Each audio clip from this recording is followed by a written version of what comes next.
Hey guys, how you doing today? Welcome. First of all, I know I'm doing this in the car. We're busy. um, we're busy touring different properties, and so I'm on my way back to my hotel. But we move, no matter what. We have to do this. We're looking at how to raise funds for your real estate deals in America.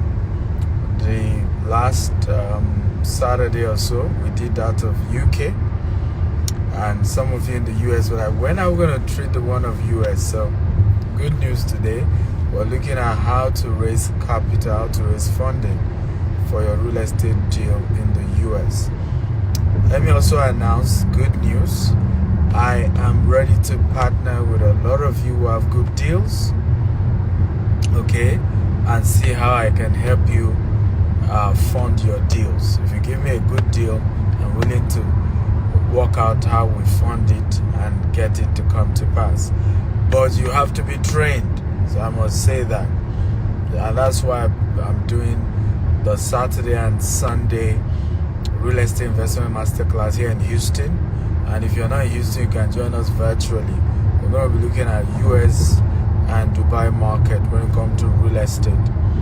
Okay? And I can assure you, for everyone who show up, if you even already have a deal, then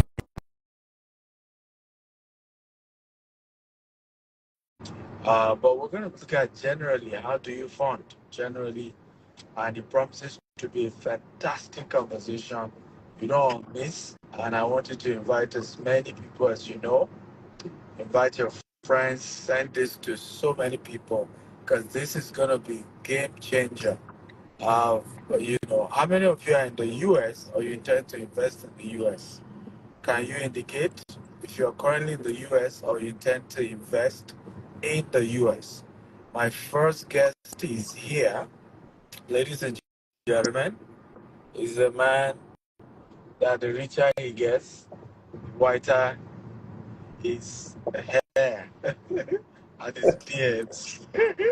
So, some people, the richer they get, the whiter their beards get. So, ladies and gentlemen, help me celebrate Jamal Alateru. It's my first guest here.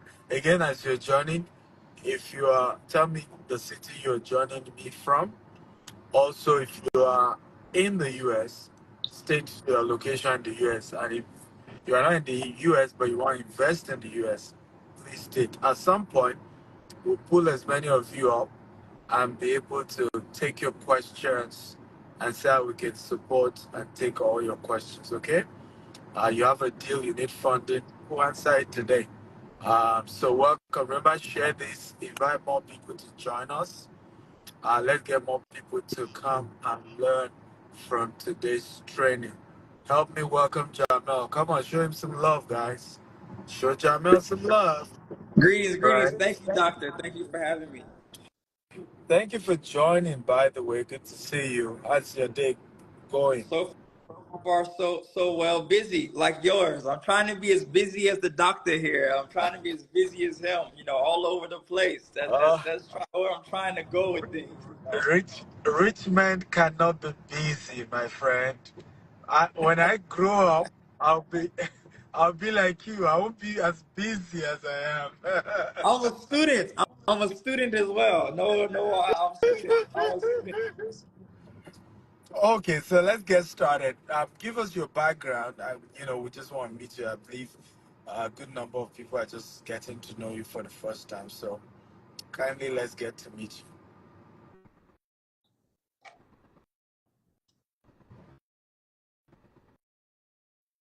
Can you hear me? Yes. So I said, kindly introduce yourself. A good number of people are probably meeting you for the first time. So Oh, okay, okay, okay, who is okay, Jamal? okay. Thank you. Greetings to everyone that just took time out to join the call. I think that it's if no matter where you're at, if you're taking time out to join the call, I think you've taken the first step. Doctor, I'd like to thank you very much for having me in front of your audience. Myself, my name is Jamel Olateru. I've been a mortgage broker for quite some time. I also specialize in CRE, which is commercial real estate lending. Um, the brokerage I'm a part of is Imperial Mortgage Services. It's based in Houston, Texas. Also have another company outside of that where I do a lot of the CRE commercial lending advisory service, which is through Home Craver. What I try to do is really, as we're here to discover, is figure out financing on many different levels, whether it's just the investor that's looking to purchase just a residential property, only looking to probably even build that or buy that, whether it's pre-owned or whether it's new, finding you financing from that, or putting you in a better financing vehicle. If it's an investor looking to increase a portfolio, we're here to figure out how to help that person strategically put that together and map that out. So I've turned plenty of homes and plenty of loans. I've put people in homes. I've helped them after they've sold, and I've helped people build portfolios. So I'm here. I'm at your disposal if you have any questions, and hopefully I could be of a great assistance and support to everybody that's joining today. Okay, so why was the concept of, mortgage, important to you? I mean, why did you go into this industry? Great question. Mortgage for me, initially it was, I knew that, how can I say it? Everyone will need a home. I was trying to look for an analogy. Like, I knew that whether someone is buying or whether someone's refinancing.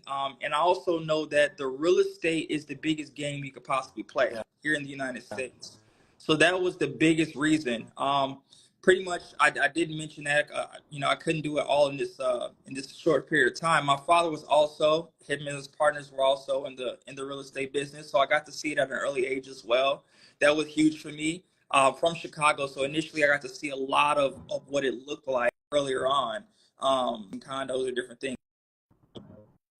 But to answer the question in short, yes. I mean, I knew that it was a vehicle that people were also always going to be in and always want to get in. So real estate is huge. It's massive. One of the multi-trillion-dollar businesses here in America. Yeah. So why do you think people of color haven't, made enough headway when it comes to real estate investment? I mean, some data, even from basic owning a home, data shows that kind of people of color own their houses. And if you then take it further into commercial real estate, investing in real estate at the commercial level, you don't see too many people of color doing that. Why do you think so? What's holding our people back? Phenomenal question. I think the sole thing is it's knowledge, right? I think that if we come to know and understand something, and we understand it really well, then we can explore it. So I think what happens is we just don't have the knowledge, Yeah. and we don't know where to find it. I mean, if someone said the same $20,000 that you use to finance a vehicle, you can go take that and put it into real estate, and then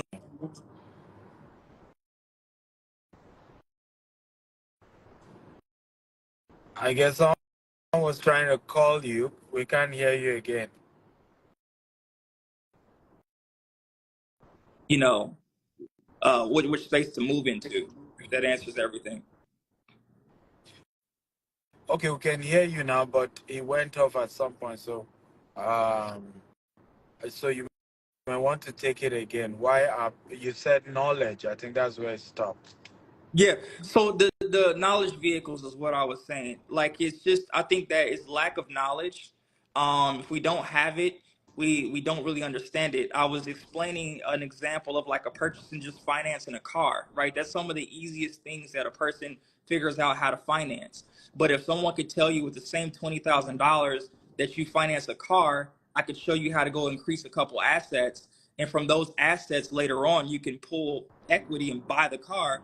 I'm sure people would take that position, but it's just not having the knowledge to know how to get their foot on the ground. So I think that's the biggest reason. And I think that once you understand that knowledge, then you can start moving on and understanding bigger things like the doctor is doing, such as how to get with people and collaborate and do bigger things like commercial development projects and whatnot. I think it's just a step process that people just lack the knowledge of. Okay, so why are we not able to get the knowledge? Is somebody trying to hide it from us? Are we the ones who are not willing to pay for it? Because again, a lot of people of color believe that knowledge should be free. And so it's difficult for an average black person to just go and pay, $2,000, $5,000 to learn about how to do real estate. It's like, why will I spend that kind of money? I'd rather even take that $5,000 and buy my first property. Even though you and I know doing that without knowledge, you're just gonna waste the entire money. Yeah. So great. I think that's a great question as well. I think that the difference between paying someone to get some knowledge, to gain some knowledge, getting it and learning it from an expert, and I think also a mentor. I think everyone should get a mentor in what they're doing. The difference between doing that and going to do it the free route, where you could just Google everything all day, is time. I think we got to start equating time to money, right? So time, like we were speaking in a meeting with the doctor the other yesterday, I believe it was, we can't get back, so that's priceless. I don't think you can place a value on time. So I think why I'm going to spend my money with an expert or a mentor that's already been where I'm trying to go. I'm going to reserve my time, which is more valuable than that money that I'm going to actually pay. And when you think about what you spent on that expert, you saved yourself a lot of the time because he's already filled in all the pit holes and he's done already all the things that you're going to have to go through. He's going to tell you that you don't have to go through that. You can get it this way. So I think that's the importance of purchasing the information from the right person after you've researched versus trying to do it all on your own and do it the free way. Well, that's very good. So, when we look at commercial real estate, looking at the cost, do you think everybody can do commercial real estate? No, I don't think everyone can do commercial real estate. I think that that's a step by step process, and I think you got to get on the ground initially to do at least your first couple. And if you haven't, you want to get next to someone who has done it, and who has explored it, so they can help you get in that vehicle. And actually, it's a blessing if you can get if somebody's allowing you to get in that vehicle like that. I think that you should take the time, set aside the time, explore it, and understand it, and it'll help you, get to where you're going probably a little bit quicker. So, if I want to get into commercial real estate, what's the first step in your own opinion? My first step is to get next to somebody that's doing it and been doing it for a while. That's the first Okay. thing. It's a saying I go by. If you want to learn how to make $10,000 a month, you're not going to go to somebody that's making $5,000 a month or $2,000 a month. You're going to go get next to somebody who's making $10,000 a month Yeah. because that's going to get you there. Why? He's done it already, or she has done it already. I mean, it Yeah. can go both ways. Yeah. I mean, that's very powerful. So, now I got this. First of all, when getting lending for commercial deal, what are the three things that the lender look out for before he or she is saying, "Hey, I'm ready to put in my money into this deal"? From your experience. From my experience, they're looking for on a commercial deal. You're looking for NOI. What's the net operating income? That's important to a lender because they got to lend on something that's profitable. Um, Secondly, and could be first, they're looking at background experience. What is the experience of the person who we're actually going to lend to? So I would say that's first. They're going to look at your experience. And then I say they're going to look at your experience. They're going to look at the NOI, the document. You present the documentation. Then I would say the third thing they're going to look at is what's the plan? What's the exit strategy? Because they got to know how you're going to get the deal paid off. You know, whether you're going to refinance if it's a development or a construction project, whether you're going to finance a property, like what is the exit plan? That's what lenders want to know. So those are the three things I would say. What's your experience like? I would say the second is what's the NOI on the property or the project, and I would say the third thing is what's your exit plan? What's the strategy of getting out of this deal? What kind of NOI do you think lenders are looking at?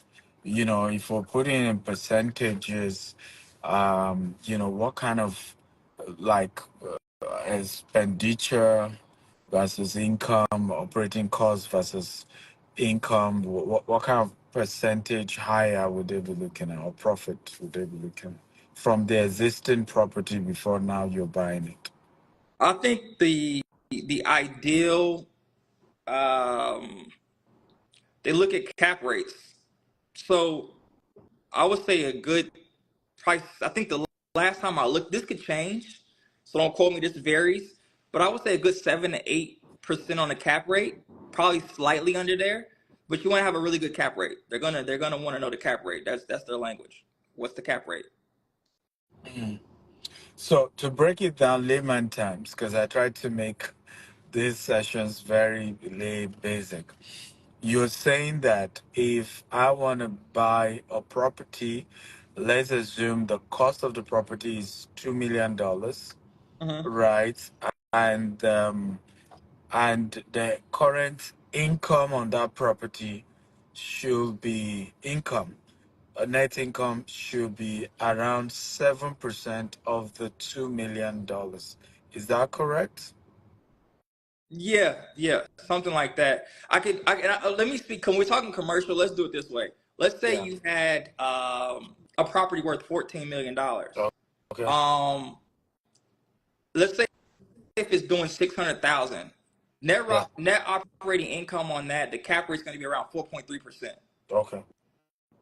right? So if it's doing a little bit Yeah. more, then the cap rate is going to be higher, Yeah. right? So I would, it's kind of like that. So if you got $2 million, I got to pull out a calculator for that, but it's doing like $300,000. I mean, that's somewhere where you get a good cap rate. Probably a little less than that actually on So $2 so million. let's Probably like, let's use a $20 million project. What is the cap rate we're looking at?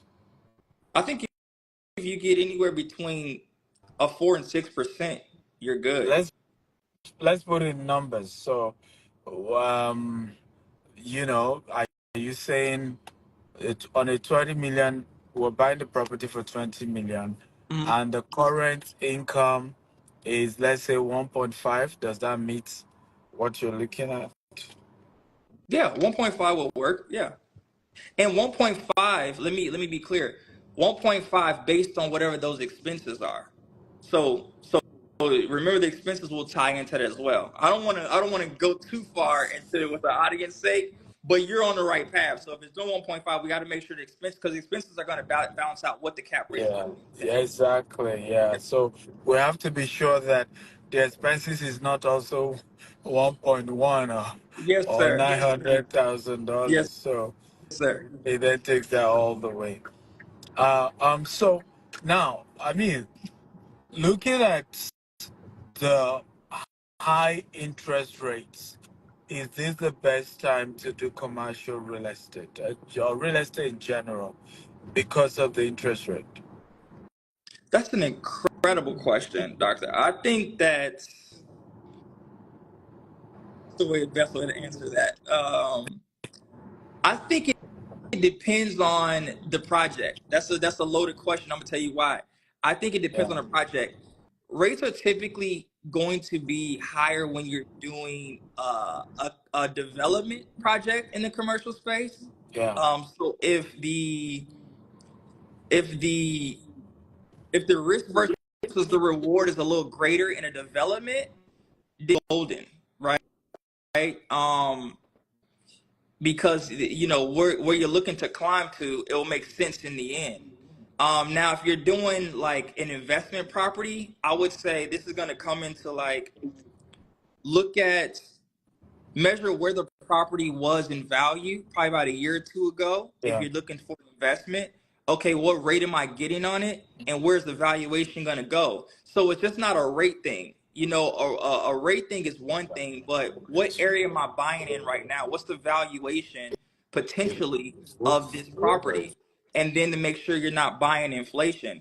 So it's not a bad time to invest or purchase homes. I think it typically depends. It's an individual or person to person type of thing to explore. I don't think there's a horrible season to buy real estate, because guess what? If you're not buying it, somebody's gonna buy it up, and then next year when the rates fall, they can always refinance. But guess what? They still got the asset. They're not gonna Yeah. see the rates go down, because then the inflation could still stand, and you could do that, or the price could go up. So something's Mm. gonna always happen in the real estate business. Mm. Yeah, I like that you said that, because sometimes people are really scared. Oh, the interest rate, and and my argument is that when the interest rate is high, the seller is the one having to pay for that. So you have, sellers willing to go lower, because, and then so you're even able to buy the property at a cheaper price. And of course, when the interest rate comes down, you're still able to get down what you're having to pay on the mortgage. That's What do you think about that? that's phenomenal. Actually, that's a great point you make. Let's just go back right after COVID. Coming out of COVID, when they started balancing certain things out, rates were at an all-time low. I was putting a lot of people in 2.25s. I think I put even one of my clients in a 1.75 on a 30-year fixed mortgage. Unheard Yeah. of. So the point that's being made here and what Doctor's speaking on is like, at that time, there was bidding wars. You had a lot of people migrating from the west coast of the United States of America, from California over into Yeah. the Texas region. They Yeah. were able to sell and offload a bunch of real Yeah. estate over there, 3,000, 4,000 square feet at $800,000, $900,000. Yeah. So what that created is a frenzy in Texas, because in Texas now, the person that's moving that money Mhm. from there Mhm. to $800,000, $900,000 in Texas, they were Mhm. paying, I would say, $10,000 to $20,000 over sometimes. So there was bidding wars. Wow. So that wasn't a time to really buy a lot of property, because you get outbid by somebody coming Mm. from California. They had plenty of money. So Mm. there was no real market for buyers that was local Mm. at that moment. Mm. And then that drove pricing up. So like the doctor's saying now is, with the rates up, they're cutting the buying down. So Yeah. now the seller will let you come in and negotiate downward Yeah. on property. Yeah. So it's your game. Mm. I mean, it's really what I mean. What would you say to when people say you can never lose when it comes to real estate investment? Also, what range will you put a real estate investment? High risk, mid risk, low risk? What range should I put the investment? General real estate. So first of all, people say you can never lose when it comes to real estate investment. Do you agree to that? Second question, what way will you classify average real estate investment deals? Is it a high risk? When you're investing in real estate, should you be thinking, oh, this is a high risk investment? Or should you be thinking this is a mid risk investment? Or should you be thinking, oh, because I'm buying property, this is a low risk investment? That's great. That's great questions.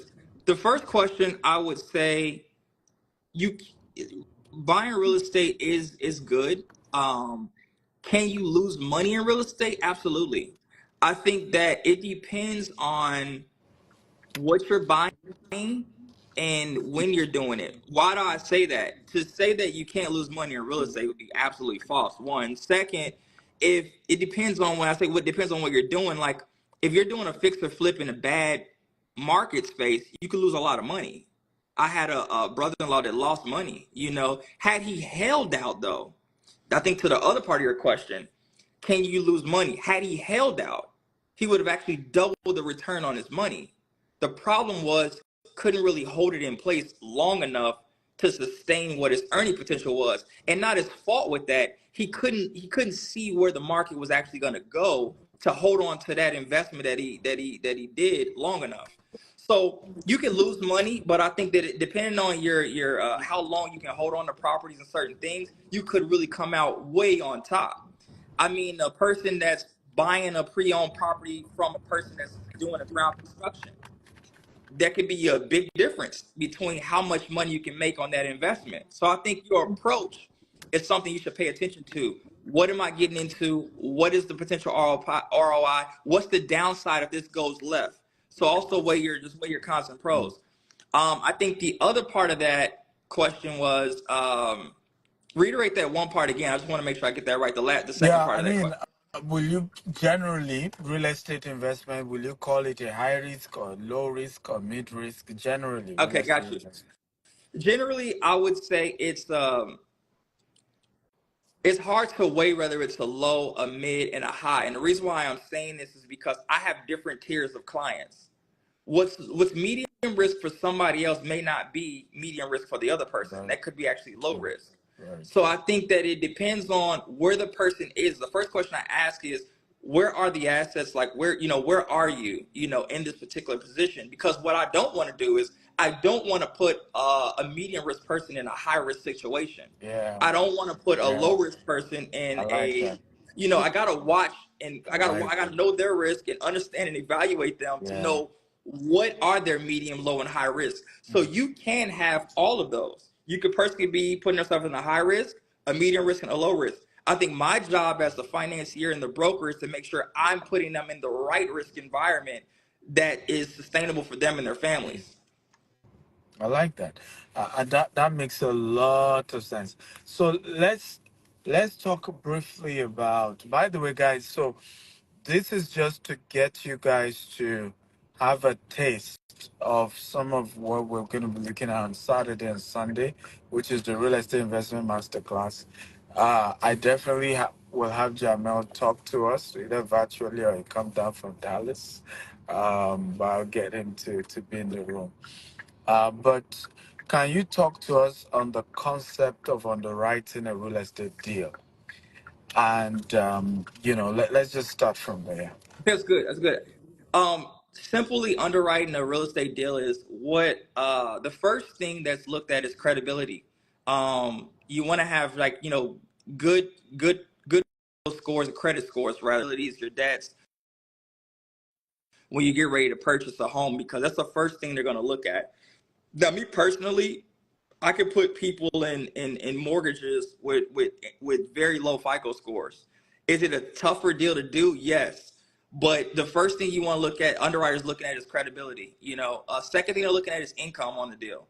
The biggest thing about income and liabilities and why this matters when we're out getting new cars or we're out running up credit cards or whatever that is, when you get ready to go buy a house, all this stuff matters. Um, so they're looking at debt to income. So the underwriter's looking at your debt to income Sorry, ratio. I'm How your debt. sorry, I'm cutting you short. So you still continue that line of thought. What is the lowest credit rating you can work with? What's the lowest, and then you continue on the underwriting. Some down to 500. Preferably, I like to be at 580 because 500 is like they'll you'll put it in there sometime and we run into our own challenges. But I've seen them done as low as 500. They'll tell you, but 580 is really even though it's not the greatest score. 580 it could still get you in a house with some really good income. So I would say somewhere around 580 is where I would try to be. You know. So go ahead. Yeah. So first thing is credibility, and in this context, the credibility is your source of your consistency of your income as well as your credit score. Is that Yeah, correct? yeah. So your credit score, and then yes, your income. So your credibility of is this house affordable for you? So underwriters looking at that mainly.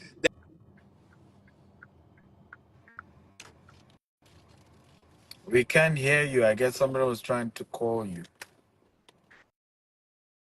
Hello, hello, Jamel. We couldn't hear you. I think somebody was trying to call you. The Hello, length of Jamel. Can you job. hear me? Can you hear me? Yes, I yes. guess somebody was trying to call you, so he cut out at some point. So we're back to um your your income and your credit score. Hello. Okay. Okay, I'm here. I'm here. I'm sorry. So the income is what they're looking. So your credibility, right? FICO scores, different things like that. Your income. So whether you're income eligible, can this person afford the property? After they get to that, they're gonna look at debt to income. So debt to income means how many liabilities do you have versus how much income do you have coming in now, because you're about to add another big debt, which is going to be your mortgage payment. So now they got to weigh all of those options to determine your eligibility to buy that house. Mm.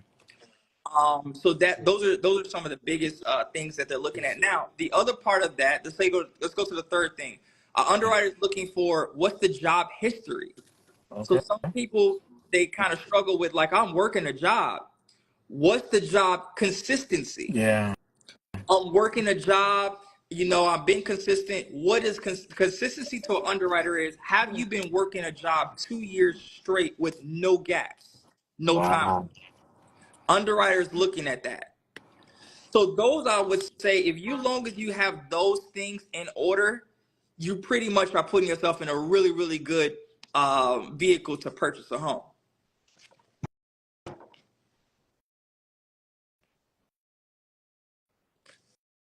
It's going out. It's going out. How about underwriting for a commercial deal? Is it the same, or what are the other additional criteria? Commercial deal could be a little bit more complex. That's going to go based on the financiers. They're looking at, some look at tax returns. Um, some look at, and they want about 3 years of tax returns. So it's a little bit different. On a residential side, it's about 2 years of tax returns. And some like 60 days of bank statements. With a commercial deal, they're going to want about 3 years of tax returns. They want P&Ls. They want a lot of information on the property that you're purchasing. Like we talked about, the NOI, so the net operating income. They're going to want information to back all of that up. So the commercial side is going to get a little bit more busier. And then another part of the commercial side is going to depend on what type of lending that you're seeking. Some people are looking for just bridge loans. A bridge loan on the commercial side is a little different. That's like a loan that, you're looking to just get to bridge a gap. So that might take a little less financial pieces, because and it's going to be a higher interest rate, but it's more so like, I'm doing this to bridge a gap until I stabilize the loan. Stabilizing means I turn it into a situation where I could do it for a 30-year fix or a long-term loan period. So that's the difference between those two. Okay, so what exactly is an underwriter looking at in the bank statement, in the P&L for a commercial deal? What exactly is the underwriter looking at? So in the bank statements, if that's being requested, they're looking for assets. And they're looking for the consistency of those assets. Like, how long has that funds been in there so they could be seasoned? They're also probably going to be this transaction, his outflow and inflow of that bank statement history. So that's what they're looking for there. On a P&L, they're looking for profit and loss. Profit and loss are going to determine how healthy is this company that's purchasing this asset.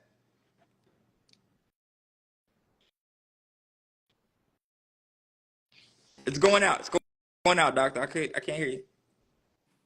Am I the only one enjoying this? Guys, if you love this, just type I'm enjoying this, okay? Now, we shouldn't be giving you all of this for free, right? This is good. This is good information, guys. Okay, because oftentimes I meet people and, doctor, I want to start commercial real estate investment. I see you talk about, you do this, you do that. I want to start as well. And unfortunately, people don't even know what exactly is being required from the lender, particularly when it comes to commercial real estate investment. And it's made a lot of our people not to be able to do real estate in a bigger scale. And I'm happy that we're able to really address a lot of what the lender is looking for, a lot of how people can begin to position themselves and things like that. So if I own a company in the US, and I just registered, and my goal is to start doing using the company to do commercial real estate. What are the things that you think I should take serious from day one, to position the company to be in a good standing with a lender? I would say making sure that the company profile is really tidy. You know Okay. what I mean by that. You know, making sure your filings are all good. They're looking at that. Is it in good standing? Is it active? Making sure your accounts is in position. So getting with your broker or your financier, seeing like what funds need to be positioned where. You know how that needs to look, because it's all about presentation too to the lender. You know, so so I would say those are some of the main channels you want to have. Um,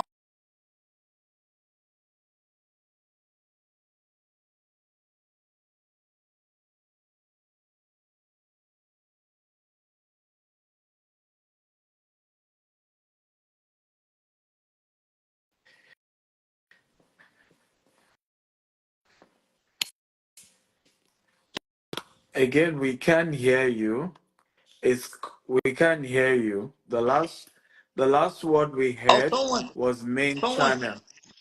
people keep calling. I'm so sorry. So, The, so la- making sure the you have last word we heard was main channel. That was the last word we heard. So making sure that you have a tidy checklist, making sure that your business filings is in order, LLC is good, it's in good standing. Some of that have come up even. Sometimes the filings just may not be in good standing. So just making sure all that stuff is always in good standing. The accounts, making sure your statements are where they need to be to put you in the best presentation light to the lender when you're starting to obtain financing. Hmm. Um, However, because the new company, and we're just quite new, and that's why I'm asking the question. What are the things that, yes, is in good standing? Um, let's say we move money from one of the business or from investors into the accounts. It has enough income. Are there other things that one need to do, or do we? Does the company needs to probably do another deal with somebody else? I mean, can somebody just register their company? They have the right knowledge and they have the funding, and be able to start pushing, big commercial deals. Yeah, I think, but the biggest thing with after you check those boxes of proper LLC, it's filed, whether it's new, or not. It's making sure those things are in order. I think the next part of that is whether it's new or it's pre-existing. I believe it's just if the assets are there, the worst you might run into is probably a seasoning period, and that's fine. That's okay. The biggest thing that the lender is looking at, even if it's new, is where the assets were obtained from is important. So, doctor, I want to address that. So it's like you don't want to go get money from the safe in the house, put it in the bank. But if you did do that, I'm not saying that's a bad thing. Yeah, Understand that the bank wants to see that money sitting and resting for a while yeah. and see nothing moved, right? Because there's other big laws that govern how you move finances and funds. Mm. So especially when and then if you're moving those from offshores, let's say my business is offshores. People have businesses overseas and over across the water. Yeah. So what happens is here in the States is that they'll take a look at that and they'll consider that. Mm-hmm. It's some of that comes up in underwriting sometime where, I have people all the time offshore clients, whereas they have invoices, right? Because they moved $40,000 to the United States. Mm-hmm. Underwriter might say, where did this $40,000 come from? If Mm-hmm. they give me an invoice that they have to an offshore company, no matter Yeah. what that company is, and it's a track record, that's fine. Yeah. It shows that it was a legitimate transaction. It Mm-hmm. took place offshore. The funds was now moved to the United States. Mm-hmm. So I think as long as you have all these things in these proper channels in order for the underwriter, Mm-hmm. you'll be fine even if the corporation is new. Okay, That's good. By the way, for those of you just joining us, we're looking at how to raise funds for real estate deals in America. And I have here Jamel Olateru breaking it down for us. He's a mortgage consultant, finance expert around funding. We're just breaking it down and helping people to understand. Um, it's important to also say, this is a disclaimer. Jamel specializes in big deals, so don't waste his time. Hey, doctor. Hey. Don't waste Jamel's time. So I know a lot of you will start following him. And Jamel, I need funds for my deal, but don't waste his time. If there's not enough meat, on the bone, he will rather pass. You're so much wisdom comes from you. I could just sit like a fly on your wall. I'm fine. I'm happy to say what you don't want to say.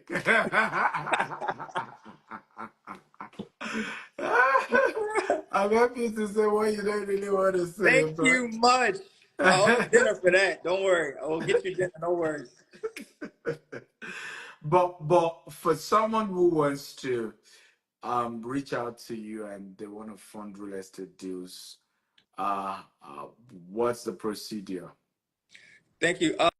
You can reach me at you definitely can hit me in the back channel. So I'll check it. Knowing that I did this live, I'll check there. My email address. You could do. I have two of them for residential side. You can go with J. That's JOLATERU at imperialmtg.com. That's my personal residential email, and then my other one is it's Home Craver, so it's JOLATERU at homecraver.com. And that's where I do the advisory on CRE, and I just opened up that channel. So, Doctor, I didn't get to you on that one, but I opened up another channel. So there's different things that I like to do. We talked briefly, so I opened up a channel for that one. So That's good. That's nice. So guys, you can send him a mail and shoot him a mail if you want that. While we start wrapping up, I want to say what number one, let me even ask this. What has been the worst client you've ever had? And what has been the best client you've ever had? Of course, I'm not asking you to mention name, but yeah, the experiences that happened. I would say can't say I have a worse client, but I can say I've had some challenging clients, and I would say with the challenging client, a challenging client for me is someone who not only really didn't come prepared, but they make their problem my problem. Okay. Um, and the thing is, if you make my problem, it starts to be a back and forth thing to whereas we're not really getting what we came together to do and complete. So Mm, I think the importance is like with them, if I have like a non-communicative communicative type of client, could be hostile here and there, it just makes it hard for me to do my job mm, because my only initiative is to try to put them in a better position that they were in before they came to me. Like doctor, I have a joke is like, doctor knows is like my only position is to make you wealthier than you already are. But I took that to heart. I mean that, right? So the thing is, I don't want to put you in debt or bad vehicles when you come to me. That's not my position. There's nothing in that for me, right? So it's always so I would say my more challenging clients are the ones that just come unprepared, and not only unprepared, they're combative, and they know it's their own. They're not letting me lead them into a greater situation. So I'll say that's the client. Now, to my really, really awesome clients, the top tier ones, those clients are, I don't want to put a money value there because we brought that up and made a point. I don't want to go there. So I don't want to go there. That's not what makes just a good client. But what but the makes money is part of it. It's part it's of it. part of it. The They like volume, the volume is part the of it. it's part of it. So I would say a really good client for me, they're organized. I don't expect you to have everything. That's what you come to me for, to kind of like help brainstorm to get you to the right space. That's not an issue. the best client, they're organized, they learn, they'll take information, they listen very well, and they actually have a desire to get the deal done. And that shows up in how quick they respond, how well prepared they are, and they just know how to really put things in order to help make it better for me to get the transaction done. Because I really like to close my loans on the residential side. I like to close my loans in 20 days. Any deal really I touch. My challenge with challenging myself is how fast can I get it done? And it's not that I want to make mistakes. It's that that's the first and last impression that I want to leave on a client. We got together. We had time and efficiency. It was very efficient from start to finish to get that done, and we got it done. I do not like to not get deals done. That thinks it haunts me. But we get past it. That's life. Sometimes it just won't go through. But that's the best client. One that's organized and that's open. That's open and that's very responsive, I would say. And then the third one, and the check is big. The check is very large now. So that's always the best now. That's the reward to us. You got to complete the transaction. I got to get the check. So we're all happy. You walk away with an asset. I walk away with a check. It's fine. We're all happy. Okay. So this question I think is very important. A lot of people I think exaggerate what is the potential income that can come from a real estate deal. And I want us to use fix and flip for as an example. So I've seen people, for example, go invest with someone on a fix and flip, right? They partner, and then they were promised 40%. And don't worry if you can get your 40% in 90 to 120 days, because we're going to do the fixing in 90 days and we're going to flip in another 90 days. So just relax. In 6 months, you have 40% profit. And people then feel so bad because 6 months later, not only didn't they get profit, even the capital they can't get, they are stuck. The house is just neither here nor there. And again, it's not even as if it's something they can sell alone because it was was some form of partnership. How do people prevent being in this kind of situation? I think a fix or flip, that's a great question as well. The fix or flip space is how you prevent it is you got to really understand, first of all, if you're doing that with someone, I would say definitely you want to understand their experience in fix or flips. How experienced are they? Because that's going to be a difference between how much that person, based on their experience, can save you in cost. Because a fix or flip could be very costly. And then if you don't Mm-hmm. sell it, like I think that you're mentioning now, the problem you run into is Mm-hmm. your burn rate in a fix or flip is the biggest. It's, I'm The telling you. burn rate is like after six, because a fix Yeah, or flip deal is hard money typically. That exactly. hard money is about 9 months. Yeah. And 9 months they're saying, hey, 9 months we expect you to be in and out of this deal. Mm-hmm. So I would say to put yourself in a better space with a fix and flip, understand who's helping you with that if you don't have any experience, if they are experienced or not. Secondly, what's the potential ARV? So what's the after resale value? And then what's the area that fix or flip, if you decide to entertain this, what's the area that fix or flip is taking place in? Mm-hmm. And then lastly is what has sold in that area in the last 60 days even, and what has it sold for? Yeah.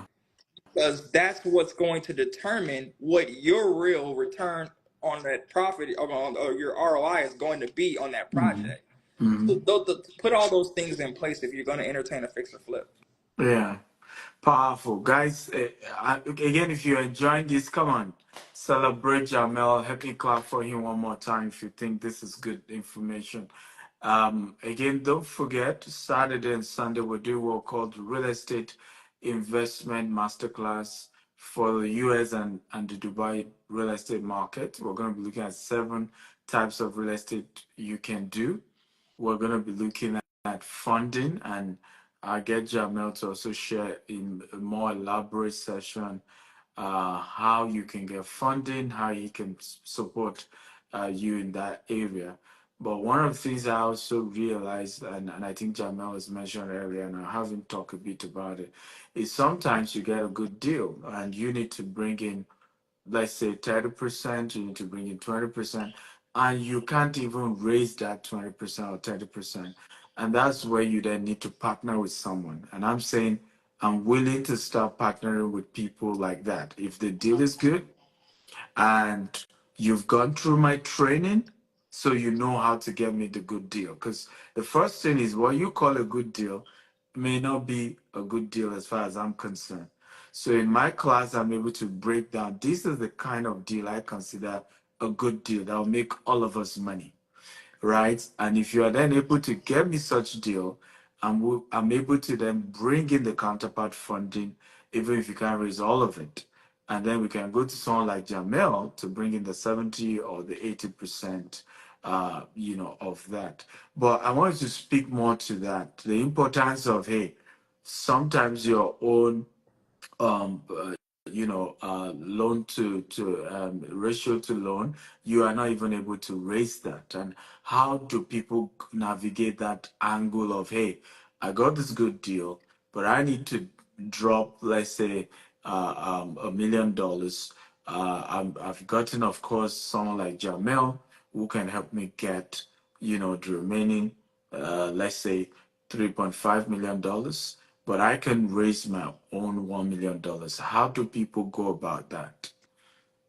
So I think that we look at depending on the size of the deal, we look at that deal together. So if a person has that much retained or a person is trying to reach that, we want to look at upfront. We want to look at commercial is different from residential. So if it's residential, if you're buying three houses or you're buying two, then typically we're looking at a 20, 80-20 deal. Sometimes we can get 85-15. So, we start looking at and put numbers that way. If we're looking at commercial, a lot of times 65%, 75. I mean, it just depends. So, if you're able to raise a X amount and you want to purchase X amount, we go to the drawing board, we look at that. Before we even go into, any agreements or whatnot, we look at where we are and where we're trying to go. So therefore we can achieve the goal. And what that's to go in and come out with a property or an asset, Mhm. if that's what Mhm. we're trying to do. Okay. Okay, beautiful. So guys, again, thank you for being part of this, Jamel. I really thank you for coming and sharing. I want to take your final advice, particularly for people of color who want to go into real estate, who want to raise money for their real estate business. What are your final advice? If you want to go into real estate and just raise money for it, Yeah, if you want to go into commercial, you want to do commercial real estate, and you're trying to raise, funds to fund your commercial real estate deal. What are your final advice to particular people of color? does it have to be just because I want to speak to this two ways. Does it have to be just commercial or can it also be residential for people who just want to get started?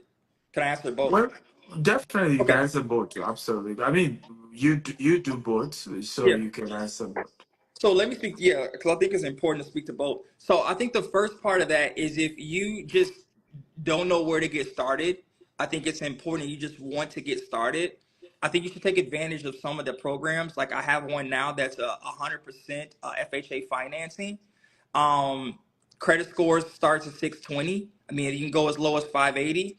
You don't even need any money to get in that deal per se. So they're going to do 100% of the financing.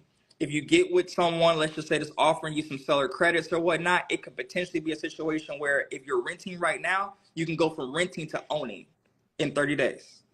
I have that program. So I have two of those type of programs actually. So I think that's important to know that. That's knowledge right there. It's a gem. So if you're just looking to get started on a residential side and you just want to own a home and you're renting right now, I have a program for that. On the commercial side, depending on the experience level and how much you've done, I would say it's best to get with somebody and go along somebody in the commercial space because it's heavier transaction and you just don't want to get stuck in a bad situation. And I think that you'll get a lot out of getting with someone who's doing a lot of those bigger projects, just to come alongside and learn something and be a part of the transaction. So that would be my advice to that. Okay, beautiful. So, guys, I hope you've learned a thing or two from today's show. Feel free to copy this link, share, and get more people to learn. Priority is that we're trying to put the right information out there because a lot of people want to invest in real estate but don't even know what to do, how to go about it. And knowledge is very, very scarce. But more importantly, you must be ready to invest in knowledge. Like I said, we have this real estate investment masterclass taking place this Saturday and Sunday. You can join virtually or you can attend physically here in Houston, Texas. Send me a DM. I'm giving 50% discount is ending tomorrow. So you want to rush and take advantage of that. And that's really where to start from. It's not, oh, I have money, I want to start. You want to get the knowledge. And once you have the knowledge, then it's easy to get a partnership, right? Jamek kept talking about you need to partner with someone that's gone there. But I'm not going to partner with you when you don't even understand what you can bring to the table to help the deal make sense, right? You don't even understand what is the definition of a good deal, right? And yet you want to do a commercial real estate deal. So that is very, very critical and that's very important. So you don't want to miss the training. We'll break down how real estate works in the US market and the Dubai market and the different types of investment opportunity in the real estate sector. Saturday, Sunday, 22nd, 23rd. Don't miss it. Send me a DM right now, and you can be part of that class or call my office or send a mail and we can get you started for the event. We love you all. Once again, thank you for coming, Jamel. It's been a fantastic conversation. Sure, thanks for Um, having me. I'm going to be calling you immediately after this call so we talk some more. Okay. Um, Thank you, guys. God bless you. Love you.